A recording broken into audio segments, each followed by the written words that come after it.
कई लोगों ने प्रश्न किया है कि जो अच्छे लोग हैं वो आज के समय में दुखी हैं और जो पापी हैं, जो गलत कर्म कर रहे हैं, वो सुखी हैं। ऐसा क्यों? क्योंकि जब हम देखते हैं कि जो पापी हैं वो सुखी हैं, वो मौज कर रहे हैं, तो हमें भी लगता है कि हम अच्छे कर्म करना छोड़ दें। तो आइए हम आज समझते हैं इस बात को कि अच्छे लोग दुखी और पापी सुखी क्यों हैं। हम इसके लिए एक धार्मिक कहानी के माध्यम से समझने का प्रयास करते हैं। एक बार किसी नगर में एक विधवा स्त्री अपनी 3 बेटियों के साथ रह रही थी। अब वो बहुत ही गरीब थी, इसलिए वो चिंतित भी रहती थी कि इन तीनों बेटियों का हम कैसे लालन पालन करेंगे, कैसे इनको बड़ा करेंगे, कैसे इनका विवाह करेंगे। वो इसी चिंता में रहती थी और चिंता के कारण उसके शरीर में कई सारी बीमारियां हो गईं। अब वो बीमारियों से भी परेशान, और बीमारियों में ही एक दिन वो स्त्री की मृत्यु हो जाती है। अब वो छोटी छोटी तीनों बेटियां उसके पास में बैठ कर के रो रही हैं और यमराज यमदूत को यमलोक से उस स्त्री के प्राण लेने के लिए भेजते हैं। अब जैसे ही यमदूत मृत्युलोक में आकर के उस स्त्री का प्राण लेने के लिए आगे बढ़ते हैं तो वो देखते हैं कि 3 छोटी छोटी बच्चियां हैं और रो रही हैं, परेशान हैं। तो उनको दया आ जाती है, क्योंकि वो सोचते हैं कि ये बेटियां आगे चल के क्या करेंगी, इतनी गरीब हैं, इनकी माँ भी अगर मर गई तो इनका लालन पालन कौन करेगा, कौन इन्हें बड़ा करेगा। और ये सोच कर के वो यमदूत उस स्त्री के प्राणों को वहीं छोड़ जाते हैं और अकेले ही यमलोक पहुंचते हैं। जैसे ही यमलोक में पहुंचते हैं तो यमराज उस दूत को अकेला देख कर के पूछते हैं कि कहाँ है वो स्त्री।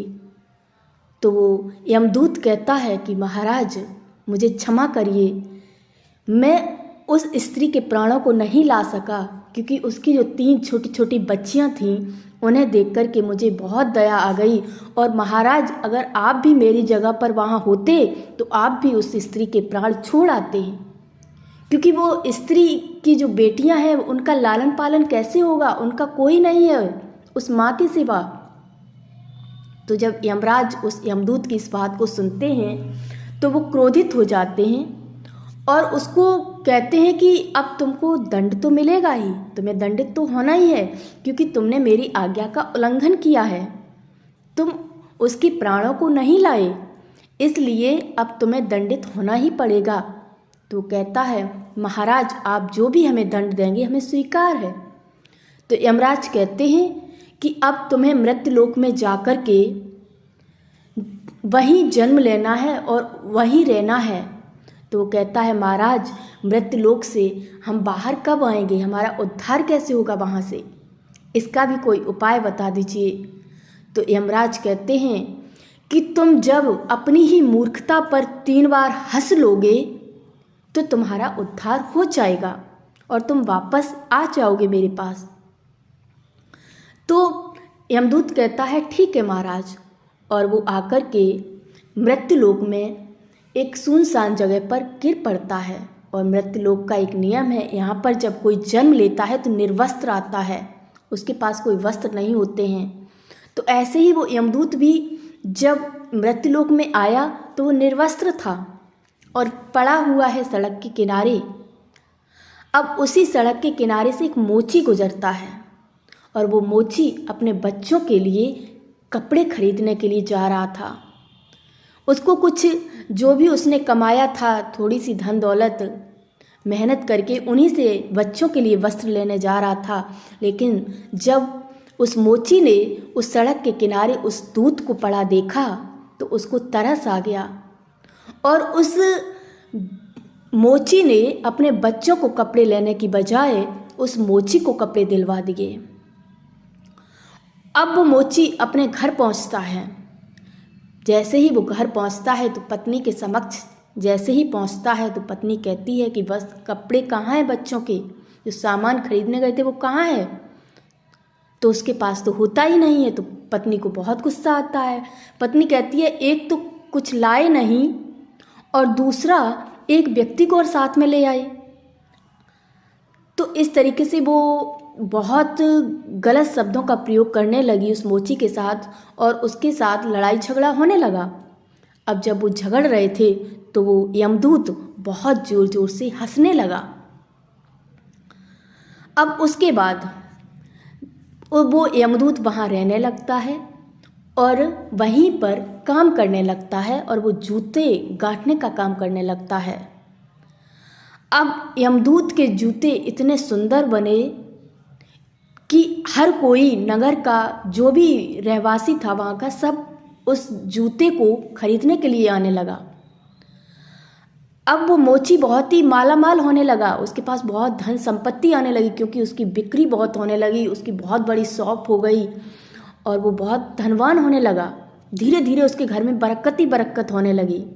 लेकिन पत्नी उस मोची की आज भी उस मोची से इसी बात के लिए झगड़ रही है कि उसने जो कपड़े के लिए पैसे दिए थे वो क्यों नहीं लाए और इस जो व्यक्ति को साथ में लाए उसको क्यों वस्त्र दिलवा दिए। आज भी वो झगड़ रही है। धीरे धीरे समय गुजर रहा है और वो जो यमदूत है वो मोची का काम कर रहा है। अब जो मोची था उसका बहुत नाम हो गया नगर में। तो एक दिन एक नगर के राजा चारों तरफ से उस मोची की प्रशंसा को सुनकर के उसके पास अपने जूते बनवाने के लिए आते हैं और वो एक चमड़ा लेकर के आते हैं। कहते हैं मोची हमें इसी चमड़े का जूता चाहिए और जूता ही चाहिए। तो मोची कहता है ठीक है महाराज बन जाएंगे। अब महाराज तो वो जूता के लिए चमड़ा दे कर के चले जाते हैं। अब वो मोची उस यमदूत से कहता है कि राजा के लिए इसी चमड़े के जैसे जूते वो उन्होंने बताए हैं हूबहू वैसे ही बनने चाहिए, उसमें कोई भी परिवर्तन ना हो जाए। यमदूत कहता ठीक है, लेकिन यमदूत करता कुछ और ही है, वो ठीक विपरीत करता है।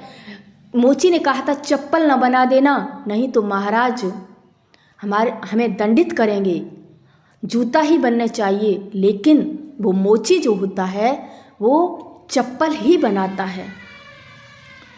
जैसे ही वो मोची यमदूत को देखता है कि क्योंकि यमदूत उस वक्त मोची का काम कर रहा है, तो मोची जैसे ही उस यमदूत को देखता है कि ये तो चप्पल बना रहा है और इसने बना भी दी है, ये देख करके तो वो बहुत गुस्सा हुआ, बहुत क्रोधित हो गया उस पर और उसने जो भी किया था आज तक उस यमदूत ने उसको सब पानी फेर दिया और वो बहुत झगड़ने लगा, अपशब्दों का प्रयोग करने लगा उस यमदूत के साथ में। तुमने ये क्या कर दिया, तुम बताओ महाराज हमें कितना पनिष्ट कर सकते हैं, हमें भी फांसी हो सकती है, हमारे बच्चों को भी हो सकती है, तुम्हें तो होगी ही होगी, तुमने चप्पल बनाई कैसे। इस तरीके से बहुत कुछ कहने लगा और जब वो कह रहा था गलत शब्दों का प्रयोग कर रहा था तब भी वो दूत खूब ज़ोर ज़ोर से हंसने लगा।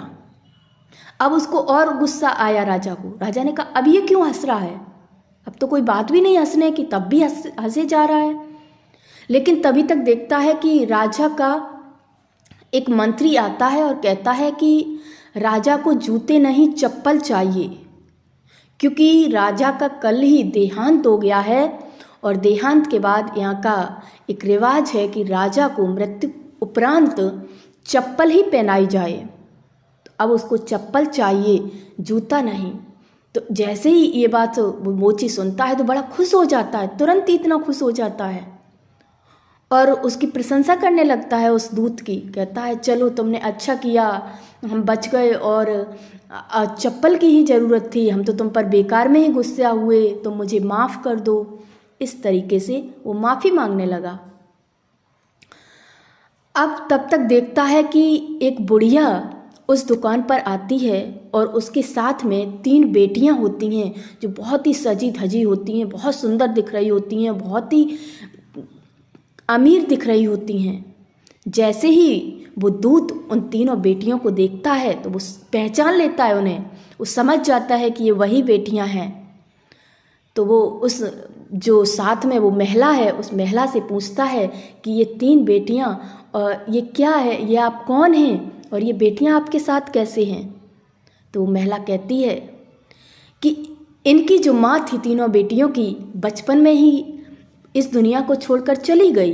ये छोटी छोटी थी और मेरे पास कोई संतान नहीं थी और मेरे पास करोड़ों की संपत्ति थी।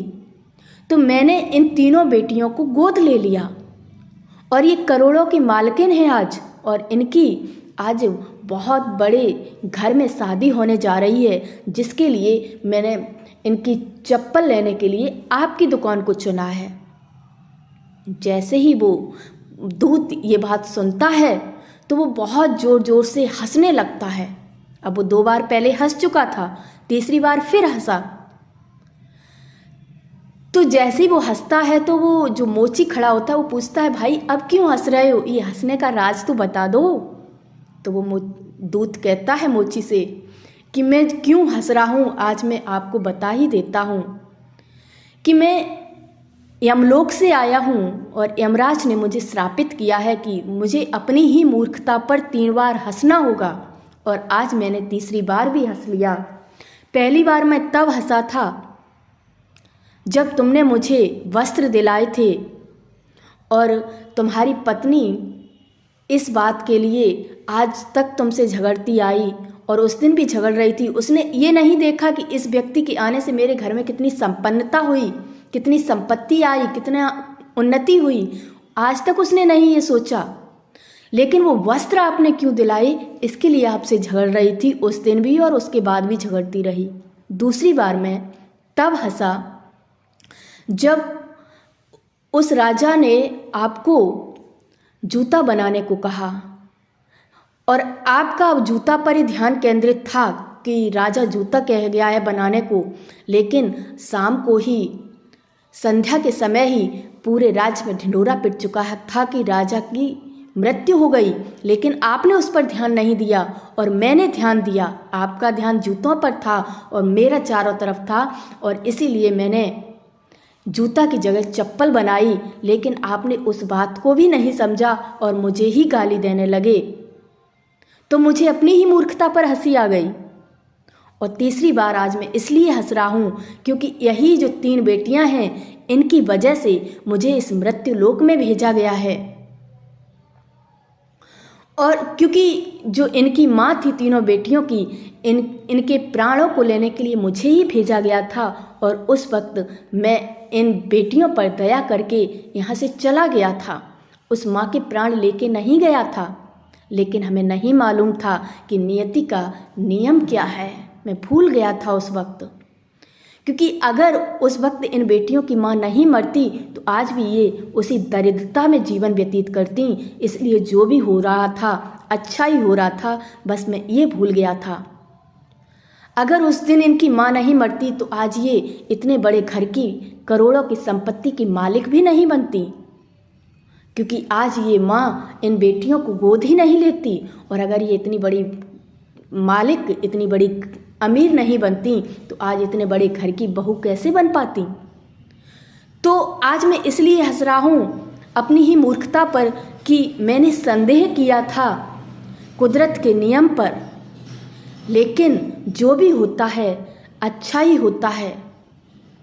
अगर हम 2 बातें याद रखें, पहला जो भी मेरे साथ हुआ वो अच्छा हुआ, या हमें कुछ और अच्छा देने के लिए मेरे सामने ये विपत्ति आई, मेरे सामने ये परिस्थिति आई, इसका मतलब है हमें बहुत कुछ बड़ा देने के लिए कुदरत अपना कदम आगे रख रही है, लेकिन हम उस वक्त परेशान हो जाते हैं। और दूसरा कारण एक और होता है, अगर मेरे सामने कोई परिस्थिति आती है तो इसलिए भी आती है कि हम परमात्मा के निकट जा सकें, हम भगवान का सिमरण कर सकें, हम उसके नज़दीक जा सकें, क्योंकि जब तक दुख नहीं आएगा हम भगवान से जुड़ेंगे नहीं।